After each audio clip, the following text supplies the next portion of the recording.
जय माता दी दोस्तों, डिवाइन क्लब में आप सभी का स्वागत है। आज हम आपको 7वें नवरात्रि पर पूजे जाने वाली माँ कालरात्रि की कथा सुनाएंगे। माँ दुर्गा के इस रूप को सबसे शक्तिशाली माना गया है। तो चलिए भक्ति भाव से माता रानी का स्मरण करते हुए इस पावन कथा का आरंभ करते हैं। एक बार दैत्य शुंभ निशुंभ और रक्तबीज ने अपना आतंक तीनों लोकों में फैलाना शुरू कर दिया था। उस वक्त सभी देवगण भगवान शिव के पास गए। जब भगवान शिव ने सभी देवताओं को चिंतित देखा तो उनसे उनकी चिंता का कारण पूछा। तब देवताओं ने शिव शंकर से कहा, हे भोलेनाथ, शुंभ निशुंभ और रक्तबीज नामक दानवों ने अपने उत्पात से हमें परेशान कर रखा है। कृपया कर हमारी मदद करें। यह सुनते ही भोलेनाथ ने अपने समीप बैठी माता पार्वती की ओर देखा और उनसे उन दानवों का वध करने की प्रार्थना की। भगवान शंकर की विनती सुनकर देवी पार्वती ने उनके सामने नतमस्तक होकर उनका आशीर्वाद लिया और वहां से जाने की आज्ञा मांगी और दानवों का वध करने निकल पड़ी। माता पार्वती ने दानवों का वध करने के लिए माँ दुर्गा का रूप धारण किया।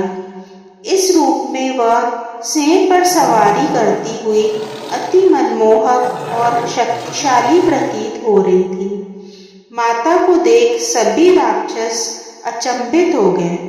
उन तीनों ने माता के साथ एक घमासान युद्ध शुरू किया। दैत्यों ने अपना पूरा बल लगा दिया, परंतु माता के सामने नहीं टिक पाए।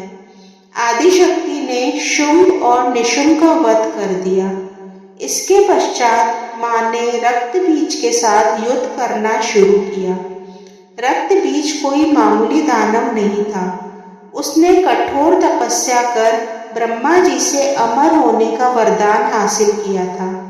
ब्रह्मा जी ने उसे यह वरदान दिया था कि जब भी उसे कोई मारने का प्रयत्न करेगा, तब उसके शरीर से निकली खून की बूंदें जैसे ही धरती को स्पर्श करेंगी, वैसे ही अनेक रक्तबीजों का जन्म होगा।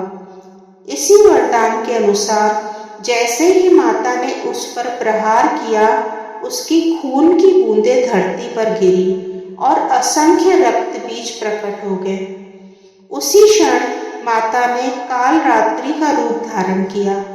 माँ दुर्गा के शरीर से एक ऊर्जा का संचार हुआ और माँ कालरात्रि का निर्माण हुआ। भले ही वो दानव अति शक्तिशाली था, परंतु माता से जीत पाने का सामर्थ्य उसके अंदर नहीं था। माँ कालरात्रि ने रक्तबीज को अपनी कटार से मार गिराया और जैसे ही उसके शरीर से खून बहने लगा, उन्होंने उसका रक्त पान कर लिया। माँ कालरात्रि की पूजा सप्तमी के दिन करने के पीछे भी एक बहुत बड़ा कारण है। कहा जाता है कि 6 दिन देवी की पूजा करने के बाद 7वें दिन हमारा मन सहस्त्रकर चक्र में स्थित होता है।